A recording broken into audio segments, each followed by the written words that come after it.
play against lady running Naya mid-range. So this might be a semi-similar kind of match. Jund has a few more ways to disrupt than Naya mid-range does, but they're pretty similar in types of decks. Very powerful creatures, a few of them, you know. Has this black-white deck made such a surge onto the scene because of having a good red-green matchup? Is that like its niche? I think, you know, I wouldn't be surprised if it was. I think it's hard to leave your door with your deck in hand if you can't beat red-green nowadays, so I agree with that. Or at least put up a good fight, right? Right. It's hard to beat things, you know, without any kind of like sacrificing other matchups a little bit here and there. And what do you like in this matchup? I mean, both players with just so much removal, but both players have some pretty hardcore threats. Something that Chris VanMeter is going to have to watch out for is Rakdos return, because he doesn't have any counter magic is available. So if Dan gets a Rakdos return off for a hefty portion, a good one, I can see VanMeter just getting blown out of the game here. All right, so he's Scavenging Ooze, but Dan has a Kessig Wolfrun in play as a second land. Wonder what that means. Is that he out of land? It looks like he might be. Is. Looks like you don't normally play the Kessig Wolfrun this early. Nope, and here unless you're desperate. Yeah, this is an easy play for Chris here. He's got Liliana in his hand. I think he just play Liliana and minus it. Yep, but he's very disciplined. He's not like, even though he knows there's a 99% chance he's playing the Liliana, he stops, considers, is there any way that I'm supposed to play the Messenger first? Right, exactly, yeah. But no, you know, because like if he plays the Messenger first, he gives him a better setup if Musser plays a Dominant Rod on the next turn. Right. You know, like he has to evaluate. If all he sees is Stomping Ground Kessig Wolfrun, this could be a red-green aggro deck. Yep. Now the jig is up, if you will. Yeah, Rakdos Kirun tells the tale. It is in fact Jund. Yep. And VanMeter in a pretty good spot here. Although Musser drawing Overgrown Tomb, that was pretty clutch. Yeah, I think actually I see Blood Crypts galore in his hand. I guess we missed those because you would assume when you see a Kessig Wolf on turn 2, he's short on land. But he just had all lands that were shocks. All shocks, yeah. Sure. Option number 2, the only other option. Okay, yeah, it looks like he's got plenty of mana. Looks like he's got a Thragtusk next turn. Yeah, looks like continue the pressure. Yeah, even too much mana. It looks like it. We're down to one spell here. Easy. Well, no, discard, the good news though. is he's got cards to discard. Alright, so I see VanMeter here. So VanMeter a little bit ahead, but the problem is that Rakdos Kirun is gonna do a dent, and I guess actually Thragtusk is gonna come down, but yeah, he also has Desecration Demon. He does have Desecration Demon. Yeah, that's going to be a tough one to deal with. He was thinking about maybe I should bait him into attacking with Kirun and then Resto Angel. I like the Demon play a lot better. It's just safer because we all know Jund's got ways to deal with creatures even in combat here. Yeah, but that Demon, it's awesome that the Desecration Demon's actually good in Magic right now, you know? Yeah. Definitely seeing some cool things with it. It's just so big. It's just a huge creature. It's just like so out there. Right. And Dan is black really needs this kind of thing. Yeah. Black, typically one of the weaker colors in Standard. I mean, if we're just going through history here, definitely there's usually a splash. I always like the mono black decks giving it a shot. You know, the old world. You always see that. Even when back in the day when it was Mirrodin Standard, it's all black. I love that Mirrodin is back in the day. Back in the day for me. Some of us remember when mono black was the best deck for years in a row. Corrupt. Necropotence. Oh, with the White Weenie as its nemesis with Imperial armor and stuff. I think. Before that. Before that, I can't go that far back. I think I wasn't born yet, so let's. You're not that old. Barely born. Do you realize the current world champion was like? I mean, I was playing Magic before he was born. That's crazy to me. That is crazy. Yeah. All right, Chris VanMeter, bashing with Desecration Demon. What are we going to see out of VanMeter? I think we're going to see a Resto Angel turn. So he does discard Mutilate, but one of the things I love about Desecration Demon in this deck is that often you can Mutilate, sweep the board, and have your demon live. Yeah. I love that. That's good interaction. Yeah, that's definitely probably one of the best interactions in this deck. Oh, actually, we're going to go Messenger here. I like that better because I didn't see the Victim of Night in his hand. So he's going to go Messenger and then be able to Victim the Thragtusk. Bad attacks Liliana, and then he's going to be able to untap with Resto Angel. It's going to get real. His board's going to be real hefty the next turn here. So Dan facing down big guys. He's going to draw. And Dan is no beginner to the Open Series. He has also been playing in these quite a bit. So Chris VanMeter versus Dan Musser is a nice little matchup here to watch. I remember when people used to think mid-range was a bad strategy. was not even that long ago, like 4 years ago or so, 5 years ago maybe. It was like derided, like, oh, The Rock, it's so bad. You want to do one or the other. You want to be extreme. Yeah. Nowadays, it's hard to play anything except mid-range. Yeah, because these creatures are so good now. They're so good. And it's creatures that cost like 3, 4, 5, you know? Mm-hmm. Yeah. I mean, Ravenous Baloth and The Rock will never be a Thragtusk. It's just a sad way of the world, you know. I love Ravenous Baloth. But, you remember when they had the voting and people voted for Troll Aesthetic over Ravenous Baloth? There was a voting when they were going to reprint. I was just sickened when they put Troll Second base set. I was like, oh, Ravenous Baloth, come back. And then they made the Planeswalkers. Picture Garrick and Standard with Ravenous Baloth. It's just going to be too cool. Time. Yeah, it would have been That's real a very cool. good time. But sadly, they did not Ravenous happen. Baloth and Thragtusk is kind of a Mondo combo, though. Yeah. Dude, why don't we do that in Modern? We should. We should definitely. We should do that or cast Cruel Tomato, one or the other. I like Desecration Demon and Giraffe's Messenger getting in there. Does Musser really have any plays here? I mean, like obviously he can Rakdos Kirun to block the Messenger, but he's on just such a short clock. He has just fallen so far behind already. Yeah, I don't see. He mulliganed. He's been getting Liliana'd, and he's been a little flooded. I don't see this going well for him this game. Is Desecration Demon just very quietly the best black creature in the format? I can't think of one better at this point, unless you count Ozvedat. No, I like Demon even better than Obsidat. Do you? Huh. Yeah, I think the Demon is just the stones. It's 4 mana, it's cheap. So there we finally have a Putrefy, so that the Demon's reign of terror comes to an end. Especially with people playing cards like No! No! That's why you Putrefy on your turn. Yeah. Oh, wow. Devastating. Alright, well, he's going to need a miracle, and even a bonfire won't do it at this point. Devastating. Yeah, I think the Demon is just too good, especially if people are playing Doomblade. I mean, more cards that just don't kill it. So he's mulling over his options. He knows. Well, how much value do you put value do you put into the fact that the Demon can often elicit bad play out of the other person, where sometimes its drawback turns into an advantage. Yeah, that's definitely an aspect you gotta look at. I mean, it's a removal spell sometimes when it shouldn't be, you know? A lot of people are too quick to block in Standard. Too quick to sacrifice their resources early. So there's an Olivia, which would normally be pretty sweet in a board like this, except he's just too far behind at this point, you know? And there's even the Oblivion Ring for the complete blowout. So we're going to go to game 2. So, Musser in his board has... What do you think? Do you bring in Liliana of the Veil of your own? It is an answer to Desecration Demon. It is. I think Liliana's... It's not very good against Drops Messenger, though. No, I think it's fantastic against all the other creatures in their deck. It's good against Vampire Nighthawk, good against Desecration Demon, it's good against Restoration Angel, if that's the lone guy out. So it has range. Also, like I said earlier, you need to hit his hand. You're not going to be able to beat the Black White control deck. Jund won't be able to unless you attack the hand. So you think Appetite for Brains and Rakdos' Return got to come in? He's got an extra... Yeah. Yes, I definitely agree. And Underworld Connections, too. You need to go the card advantage route here. What about Barter and Blood? Do you want that or no? Is that just the wrong kind of answer? It might be between that and Liliana. You'd have to make a judgment call on that. I don't think you want both of giving your opponent that much freedom to choose what to sacrifice. Also, like you said, the Messenger is pretty rough with Barter and Blood. That's true. Plus, he doesn't want to kill his own guys. Yeah, definitely not. Pillar Flame easily not coming in. So those are. I don't like Bonfire in this matchup. I don't either. Yeah, I think you actually want to cut the Bonfires, and Doomblade can obviously go. Yeah.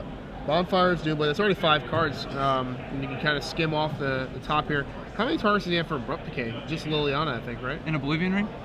Yes, there's a couple. We'll probably leave maybe that in. Vampire Nighthawk, Giraffe's Messenger. Yeah, a few not sure. It's not great, but it depends. I think it's just a question of if you have better options or not. Right. Yeah. Well, on the other side, we have Pithing Needle, Underworld Connections.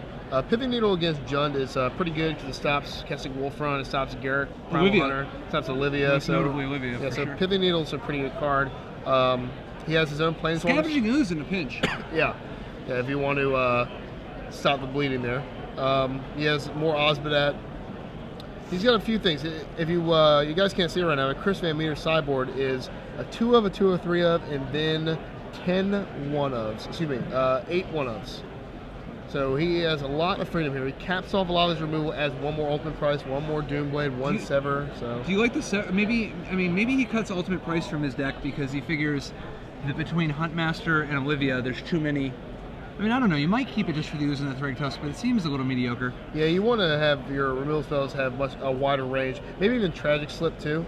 Definitely. I can see that. Yeah, like something. He definitely shaved some of the removal spells in this to bring in enough cards here. Yeah, and maybe you just move the removal spells around a little bit. Like you have Sever the Bloodline, right? Like Sever the Bloodline is at least reliable. Yeah, definitely. And it's good against discard. If you get hit with a discard spell, you can use it later on. You know. Yeah, plus in Lily, I'll discard this card, flashback card. Yeah, so I don't know. That was the thrashing. Now, granted, every game that Desecration Demon lives, with that first turn is going to look pretty good, but I do think that Dan's going to be more careful this game with trying to kill it when VanMeter is tapped out. You know? Right. Restoration Angel, and we've seen it a couple times on camera, is a Boros charm in a sense. You know, it's a lot of things. Yeah, kill my guy. No, you're not going to kill my guy. And it's just you got to play around these. All right, quick update. Jerry and BBD are both 3-1 after the round 1 loss, so they've rallied back to go 3-0 since then. BBD is playing the black-white control deck of Chris VanMeter. If you haven't been following them on Star City, they're both real good chums, good pals here, and they playtest together, made playtest videos. Jerry, just a wild gunner. He's less good of a chum. Yeah, he's not. I don't know. He's probably friends with them as well, all of the Star City crew. But he will play whatever he wants to play. He will play a new flavor every week. I'll tell you what he won't play. What's that? He won't play green, white control next week. Okay. All right. Or in the next 2 weeks. Like the next tournament, there's not a chance he plays green-white control. What are the odds? What kind of odds? Not a chance. Are we at the Mega Million odds here? There's not a chance. There's not.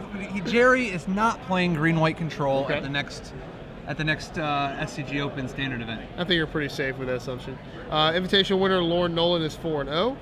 Crushing. Yep, not doing too shabby. He won the Invitational about, I think, 3 or 4 back. I want to say Indianapolis. Pretty sure. Yeah, it's always interesting. Like I was here, I was doing commentary a couple weeks ago, and it's definitely a different sort of tournament when William Jensen isn't just predestined to win. Right. Yeah. Like whenever he occasionally, I mean, he hasn't set out very many lately, but whenever he sits out of one, and it's not clear who's going to win. Right. I mean, it's fair that he leaves the winning to other people once in a while. You don't want to have a monopoly on victory there. Yeah, he has been just on fire. Yeah. What was that? 5 opens in a row, including a win, and then he goes straight on to win the Grand Prix. Grand Prix, yeah. So sick. Yep. All those who think there's tons of luck in Magic, there's tons of luck, but there is. But fortunately, it is possible to be lucky if you just make the right plays. Right. Our own Ruben Bresler started off 0-2. He's now 2-2. Yeah, my understanding is he actually took 2 losses on purpose because his deck is designed to beat up on the 0-2 bracket. Oh yeah, I see that. Bresler is definitely a Magic player who likes to prey on the weak. That's it. So let's see. I don't even know what that means.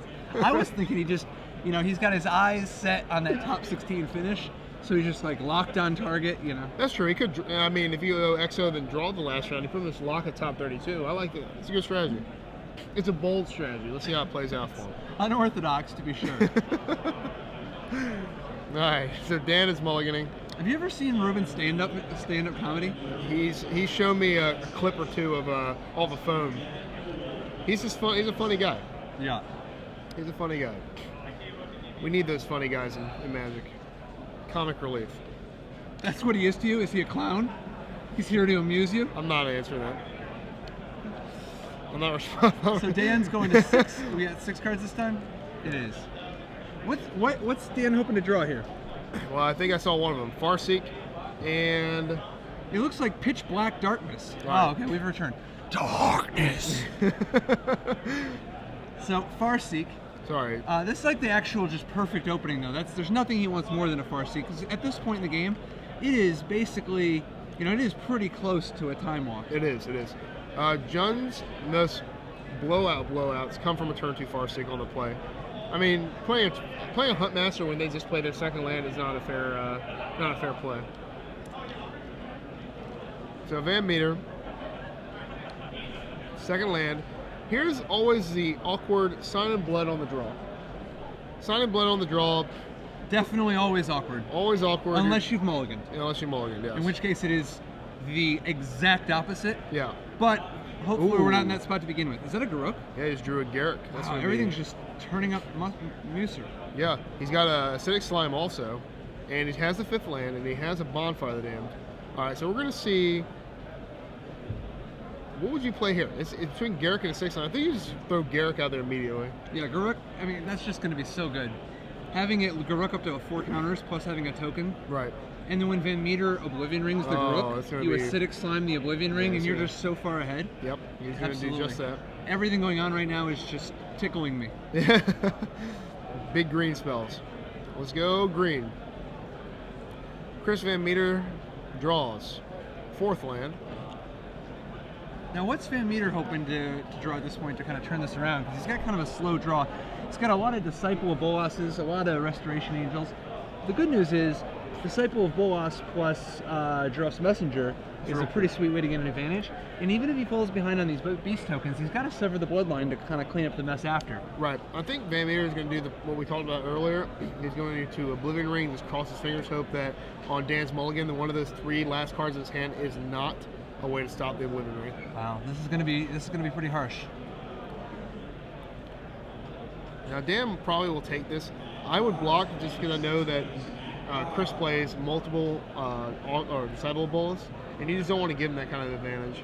Well, I don't know. If you block, he's going to draw an extra card. Yeah, minus the creature. I don't know if it's worth it or not, but he is going to block.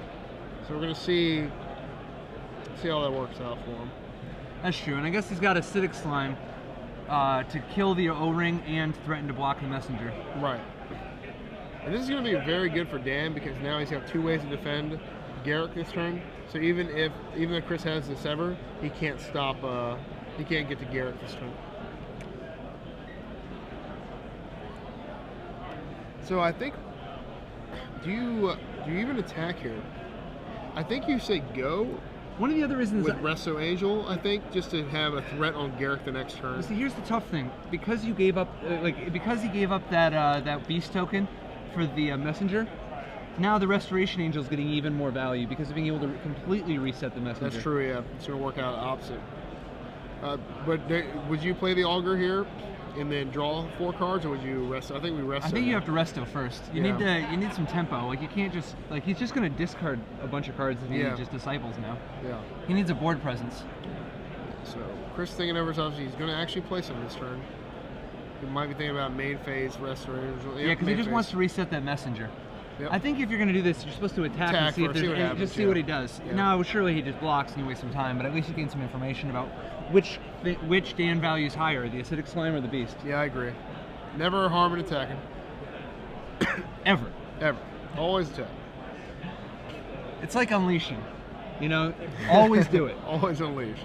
Always be unleashing. If they have 7 creatures out, what would the percentage be? When you have your Augur Bulls in play and you attacking their 7 creatures, how often do they take it? I'd say 1 in like 3-4 times. My opponent says, I'll take it, and that's Supreme Verdict. It's always that free damage you get in. I always love it. So what are we looking at here from Dan? It looks like Thragtusk is the option of choice, but he's got a few others that he could consider. You know, like does he want to use Tragic Slip? I think he's thinking because he wants that Garruk to live. Yeah, he wants to. He wants to deal with Restoration Angel somehow. He might draw 5 cards here, sacrificing his Garruk. Yes, and he will. I think he's okay with it because he has multiple other threats he can draw. John is just jam-packed. And there's the card of the hour, Raptor's Return, which will be devastating. That's going to destroy all of VanMeter's counterplay outside of the board. Yeah. I don't know. What do you think? Is there any chance VanMeter on his turn disciples his Giraffe's Messenger? Because at that point, then the Rakdos' return would only be for 5, which would mean that VanMeter would get to keep 2 cards. Yeah, I think VanMeter's going to do it regardless. I still think the return's still going to be pretty painful. I think VanMeter has 2 options though. He can keep 2 potent cards, but he's going to be discarding on the turn. I don't know. hopefully he keeps one of those Disciple bonuses, because that's the best return after getting returned, right? Playing another Disciple, drawing cards again. So hopefully he has the foresight to know the return is coming. Well, the other option he's considering, I mean, he's got a couple options. He's got some Sign in Bloods just to fill his hand. He's got Restoration Angel on the Messenger again. There's definitely a few different ways he can do this. Yeah, we definitely attack through 3 and kill Garrett right off the bat. Yeah, no question about that. The only question is, do you send the Messenger also? Because then the Messenger will trade with something. Yeah, he does. And now this kind of indicates that he's going to either play Disciple or Restoration Angel. Right. All right, so it looks like we're Resto Angeling, I think. Which is going to be pretty bad news for Chris when he gets returned the next turn. That'll be for all of his. Well, yeah. Assuming Dan has a land, that will be for all the toys in the toy store. Yeah. And it sucks too, because honestly, you're not playing blue, so when you're getting returned, it's happening. You know, you can just feel it happening, and there's nothing you can do about it. Used to be a bunch of cool cards. So he decides not to not act, which gives him the ability to Restoration Angel. I remember playing Bottled Cloister to protect my hand against Mind Twist effects back in the day. Mind Shatter at the time. Now, this is definitely Rakdos' return for 5. Yep. But he wants to attack first. Get VanMeter to commit to whatever he's doing. Yeah, because once VanMeter plays 1 card in his hand, that will be for the entire kit and caboodle there. Oh, but he did not bite. Which means Dan might be taking a lot of damage here. Oh, we're not returning. Wow. That's crazy. Yeah. That's dangerous. So now VanMeter's gonna Angel his Dross Messenger, and see, I don't like the beatdown plan against somebody with so many Thrag Tusks, but yeah. So he Angels again. I guess Dan's gonna use it as a fireball, maybe. Next turn, he's got Disciple of Bolas for Messenger, right? Like he does that. He doesn't Sever yet, right? No, definitely not. I don't think he can afford to. Yeah, I think he's just got to gain the life and give himself a nice little bit of padding. So you definitely attack with Gerald Messenger first. Yeah. I don't think he's gonna block with Thrag Tusk. I might. I think Dan might be setting up a bonfire for 4. He's got it for 3 right now. I think he has 9 lands out, or 8 lands out. Yeah, he's got 8 lands out right now.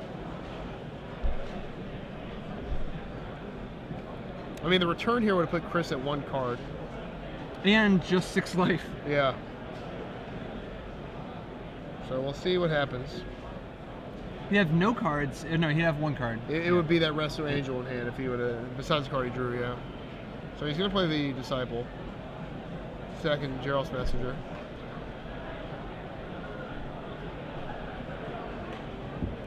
This brings VanMeter back up to 14. And Musser down to 18. Alright, so a bunch of spells in Chris's hand. Be expected after drawing some cards. VanMeter's staying on defense now, right? Yeah. And he just wants to kind of establish control. But the tough thing he's is, going to bonfire here for 4 here. You think it's bonfire for 4? What if it's Rakdos' return for the full amount? Actually, it is 4. I think he's going to, yeah. It is bonfire. Because that's just dead. He's just dead. Yeah, that's game over. Yeah, because that's 16 damage. Yep. Plus, yeah, that's just too much. All right, well. Bond making a comeback, tying it up at 1-1. Yeah, I think Chris is pretty much like helpless against Dan once Dan assembles his big mana threats there. I think Dan thought, well, I'm going to draw 5 cards from this Garrett, because once I hit lands, my bonfire will kill him, my return will kill him, all these cards will just kill him. So I just need to hit land drops, and then that's the way to go. So Chris really needs, obviously he's stuck on 4 lands there, he needs to come out on the play with Gerald's Messenger on turn 3, or maybe he doesn't play the vampire that takes a card out of their hand. It's like Lifebane Zombie. Lifebane Zombie. That's kind of a surprise. Most of the time we see these black decks at least have Lifebane Zombies in the sideboard. Yeah, you don't have any. Yeah, what do you think about the use of no Lifebane Zombies? I mean, it'd be nice here to hit Huntmaster or Thrag Tusk. Yeah. You know, backdoor possibly a scavenging ooze, but Yeah. I and think it's just 3-1. You know, like yeah, and it's hard to block. Yeah. I think he's just values Nighthawk higher. So we'll see if that's the right call here. What do you think about Nighthawk rotating out? It's kind of funny. Like it kind of feels like, you know, that's a card that's waxed and waned in popularity. It's a nice, solid role player, but it's a little bit weird that it's rotating out. You know, like the Innistrad cards, it feels so much like they're supposed to. Yeah. But the M13 cards, it's a little more. I don't know. It's just surprising. Yeah, it feels a little different. It does. Farseek's another one that, as I mentioned earlier, that's a card that you don't really. I guess it's going to shock a few people. They're like, "Oh, I can't play Farseek anymore." Oh yeah, it's not in the new set. Yeah, plus it's weird because Farseek feels like it's part of Innistrad block, you know? Yeah, it does. It doesn't, not Innistrad, Ravnica. Like it feels like it's part of that. For the dual is, yeah, I know what you meant, yeah. Yeah. All right, looks like Jerry Thompson won his round, advancing to 4-1. He is the last Invitational we both participated in and did well in. He started off with 2 losses and just keeps running and winning. He likes to lose early and just well, he's a champion. He just doesn't give up. Yeah. Like he's not afraid to grind out a min cash. You know what I mean? Although obviously today at 4-1, he's anything but in min cash territory. Yeah, let Bresler stomp on the min cash arena there. He's gonna get this. I'm always rooting for my my media buddies there. So, speaking of media friends, VanMeter 3-1 currently. BBD also 3-1 with the same deck. I'd like to see one of these decks make the top 8 and get a little discussion, a little buzz going. One of these black-white control decks? Yeah. Yeah, we might be on our way to a pretty awesome top 8 if it involves black-white control, blue-red storm, young pyromancer. Yeah. You know, all we need now is like, what could we use? How about human reanimator? It's been a hot minute since the human reanimator deck. Haven't really seen anybody showing up with human reanimator in the world of scavenging ooze. Nope. But Jerry making, you know, bringing junk reanimator back. Yeah, he's bringing it back. All right, VanMeter, Dan Musser.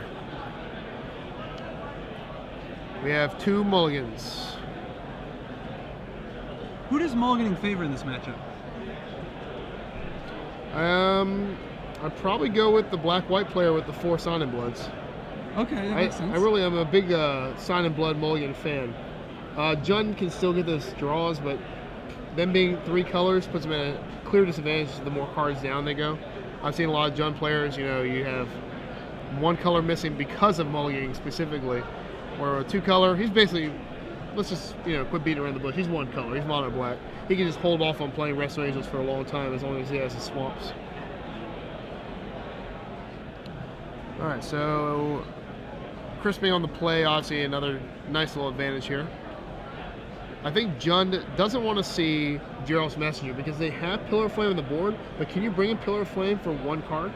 I don't know. It's so much easier if they have Gravecrawler. I think the Pillar of Flame is just too bad in this matchup. I think so too. Like, you certainly don't want to kill a Bolas, a Disciple Bolas, and it doesn't even kill anything else. Yeah. Oh, we're still shuffling.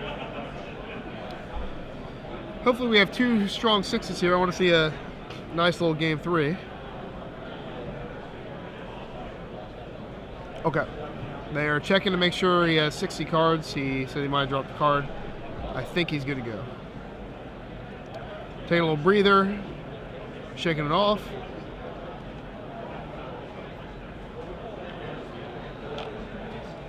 And here we go. 449 players today? That's pretty awesome for a, like, what is it? There's less than a month of the format left. Of the end of the cycle, like before the rotation, and we're still talking about 449 players. But Ohio scene has always come out strong for the tournaments, you know what I mean? Oh yeah, I know, like, specifically people on Twitter have said they drove 9 hours to come here. That's far from an Ohio scene, but that's just... I was gonna say, within 9 hours of Ohio, you can get to like Wisconsin, or Pittsburgh, or Michigan, or Chicago, or Kentucky. I mean, like 9 hours from Cincinnati, Ohio is got a pretty big range of various scenes. Yeah, people like to think the East Coast is the dominating presence. I mean, the Midwest is definitely the most concentrated of Magic scenes, which is why you consistently see such big, like every Indianapolis tournament, just so, you know, such, plus just obviously the Ohio scene always comes out and represents. So is VanMeter going to 5 at this point, or are they still on 6? I think VanMeter is, I think they're on, no, it has to be on 5, I think. Yeah, because Musser is keeping his 6 after the card counting fiasco. Now, what do you want in your 5? I mean, it's obviously Sign in Blood, but what Right. else? Like 2 land, 2 Sign in Bloods, and a Restoration Angel or something? yeah. Maybe even 3 land and a Gerald's Messenger in there somewhere. I think Messenger is a real nice one against Jund, so let's see. Okay, sure. It's like 3 land, Sign in Blood, Gerald's Messenger. That'd be a good one. All right, so he's got Sign in Blood. It's not that far off. Is that Messenger too? That's 2 land. He's got the Sign in Blood and the rest Yeah. of it. Yeah, he's definitely not a bad 5. It's going to need an Isolated Chapel or a Godless Shrine or an Orza of Guildgate, something. I see a Disciple. I don't know if he's a 3rd land. Yeah, not yet. Does not yet. Except the Doomblade. Oh, we have the Farseek on the draw. Musser pulling way ahead now, being being 2 cards ahead and effectively on the play, Right. Yeah, Underworld Connections. and missing a land drop. Yeah. Yeah, we may be in for an anticlimactic finish. I'd say VanMeter's got about 1 more turn before this gets ugly. Yeah.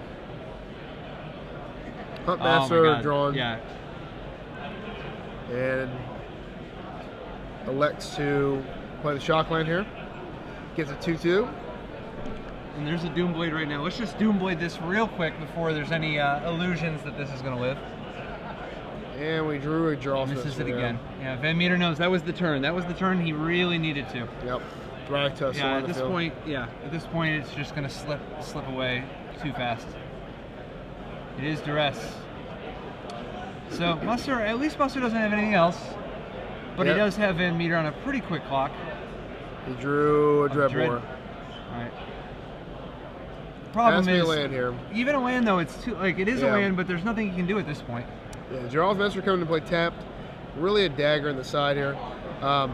If he draws another land, then plays Disciple, but he drew the Dreadbore. With minus that Dreadbore, VanMeter might have had a dark chance here. So yeah, I mean, first of all, he's got to just be on the plan of hope Dan doesn't draw anything. But then next turn, he's going to need to draw Isolated Chapel.